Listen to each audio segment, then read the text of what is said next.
आज मेटली ब्लॉक बोड़ेदेगी चाय बागान के हाटखोला लाइन में सीसी रोड का अनावरण किया गया। इस दिन बोड़ेदेगी चाय बागान प्रबंधक बीबी चुब्बा, ग्राम पंचायत सदस्य समीर माली तथा स्थानीय निवासी भी उपस्थित थे। यह रोड हाटखोला बाजार से नाथू बसा तक लगभग 300 मीटर का होगा।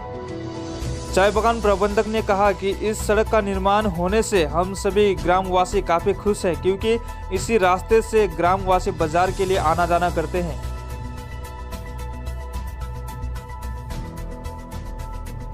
अच्छा शुभ दिन है आज कि हम लोग का ये हाटखोला लाइन में जो बहुत जिसमें ट्रैफिक ज़्यादा रहता है, यहाँ एक तगड़ा रास्ता होगा सबका सुविधा के लिए, बागान का अच्छाई के लिए है और यहाँ के निवासी लोग के लिए एक ट्रांसपोर्टेशन का एक बहुत नया अच्छा जरिया होगा, जिससे आपका सामान और ये सब भी लाना जाना में सुविधा होगा जो व्यापारी लोगों को।